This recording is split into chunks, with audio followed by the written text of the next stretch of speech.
Good morning students. आज हम बात करेंगे क्लास 7C चैप्टर नंबर 3। चलिए शुरू करते हैं अपना चैप्टर नंबर 3। चैप्टर नंबर 3 वस्त्र निर्माण रेशे। भोजन के पश्चात मानव की प्रमुख आवश्यकता वस्त्र है। पुराने समय में मानव वृक्षों की पत्तियों तथा छालों द्वारा अपने शरीर को ठंड तथा गर्मी से रक्षा करने के लिए प्रयोग करता था। वस्त्रों के लिए पदार्थों के चुनाव में जलवायु की बहुत महत्वपूर्ण भूमिका होती है। वस्त्र सुरक्षा तथा आराम प्रदान करने के लिए ही पहने जाते हैं। वस्त्र विभिन्न प्रकार के कपड़ों से बनाए जा सकते हैं। सूती कपड़े से बने वस्त्र गर्मियों में तथा ऊन से बने वस्त्र सर्दियों में आरामदायक होते हैं। वस्त्र निर्माण हेतु महत्वपूर्ण पदार्थ। पहला है मानव निर्मित पदार्थ तथा प्राकृतिक पदार्थ। मानव निर्मित पदार्थ जो लंबे समय से मनुष्य अपनी आवश्यकताओं की पूर्ति के लिए कृत्रिम रेशों का निर्माण कर रहा है। ये विभिन्न गुणों जैसे मजबूती, सलवटें ना पड़ना, धोना तथा सुखाना आदि के कारण अत्यधिक लोकप्रिय हो रहे हैं। इनकी कीमत प्राकृतिक रेशों की अपेक्षा कम होती है। मानव द्वारा निर्मित कुछ रेशे हैं रेयान, नायलॉन, पॉलिस्टर आदि। मानव निर्मित रेशों के गुण: जल अवशोषित नहीं करते, शीघ्र ही सूख जाते हैं, लचीले, मजबूत तथा सलवटों रहित होते हैं। ऐसे इनके अन्य गुण इस प्रकार हैं। दूसरा है प्राकृतिक रेशे। प्राकृतिक रेशे पेड़ पौधों तथा जीव जंतुओं द्वारा प्राप्त होते हैं। इन रेशों से बने कपड़ों में विशेष गुण होते हैं जो इन्हें लोकप्रिय बनाते हैं। ये रेशे लंबे व चमकदार होते हैं, इसी कारण आसानी से सूत काटा जा सकता है। ऊन व रेशम जंतुओं से प्राप्त रेशे हैं। ऊन भेड़ से तथा रेशम कोकून से प्राप्त होती है।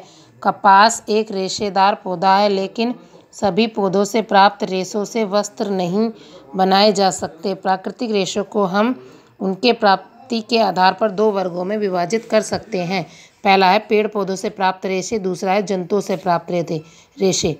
पेड़ पौधों से प्राप्त होने वाले रेशे। बहुत से पेड़ पौधे रेशों द्वारा विभिन्न प्रकार के रेशे प्राप्त होते हैं, जैसे जूट के पौधे की टहनी से रेशा, पटसन के रेशे उसके पर मिलते हैं, नारियल की जटा एवं एक अत्यंत मजबूत रेशा है रेशम। यह एक मजबूत चमकदार रेशा है जो कोकून से प्राप्त होता है। यह कीड़ा शहतूत की पत्तियों पर पाया जाता है। रेशम को वस्त्रों की रानी कहा जाता है। सर्वोत्तम रेशम कीड़े के बच्चे द्वारा बनाया जाता है।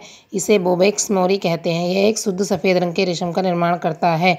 यह बहुत उत्तम व चमकदार होता है। इस कपड़े को प्राय मलबेरी सिल्क कहा जाता है। रेशम कीट का जीवन। इसका लगभग 200 से 500 अंडे देती है। ये अंडे हल्के पीले रंग के होते हैं। रेशम कीड़े के जीवन में 4 चरण होते हैं: अंडा, लार्वा, प्यूपा तथा वयस्क। शुरुआत में इन कीटों को बहुत अधिक भूख लगती है और ये केवल ताज़ी शहतूत की पत्तियां खाते हैं। जब इनमें वृद्धि होती है तो ये कीट अपने आकार से 10 गुना बढ़ जा सकता है और अपनी त्वचा को 4 बार गिराता है। उसके आयु काल के चरण आवर्त कहलाते हैं। प्रत्येक आवर्त में कीट की 6 वास्तविक टांगें तथा शरीर के पिछले भाग को काल्पनिक टांगों के 5 जोड़े होते हैं। इसका शरीर कुल 13 हिस्सों से मिलकर बना होता है। ये इसकी संरचना है। रेशम कीट का जीवन चक्र।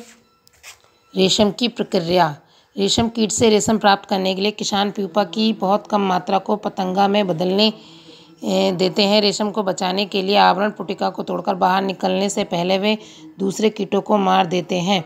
किसान प्यूपा को गर्म भट्टी में सेककर कोकून के अंदर ही मार देते हैं। प्यूपा को मारने के बाद श्रमिक कोकून को गर्म पानी में उबालते हैं।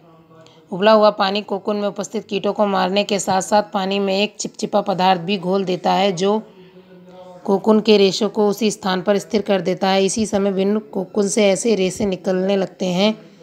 पिघला हुआ पदार्थ विभिन्न रेशम के तंतुओं को गडारी पर चिपका देता है। यह अलग अलग 48 रेशम तंतुओं से मिलकर बना होता है। यह कच्चा रेशम कहलाता है। इसमें कुछ और भी प्रकार होते। इस प्रक्रिया में 4 प्रकार के रेशम बनते हैं: ऑर्गेनाइजन, क्रीप, ड्राम, एक और ऐंठा हुआ। रेशम के गुण। रेशम के गुण: यह प्राकृतिक रेशों में सबसे मजबूत होता है। यह हल्का, चमकदार, मुलायम तथा लचीला होता है। यह बहुत आरामदायक होता है। ऐसे ही इसके 2 अन्य गुण हैं। अभय रेशम के उपयोग। इसका उपयोग महंगे कपड़ों में किया जाता है। चादर, तकियों के बाहरी आवरणों, पर्दे आदि बनाने में इसका उपयोग होता है। जंतुओं से प्राप्त होने वाले अन्य रेशे। ऊन भी जंतुओं से प्राप्त होती है। ऊन एक मुलायम घुंघराला जंतु रेशा है। यह मुख्यतः घरेलू भेड़ों से प्राप्त होता है।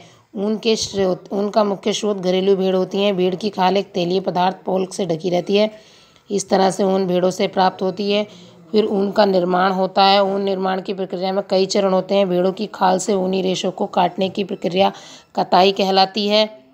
रेशों को काटने के बाद उन्हें मजबूती, उत्तम रंग तथा उस पर बने मोड़ के अनुसार विभिन्न समूहों में रखना, छांटना या वर्गीकरण कहलाता है।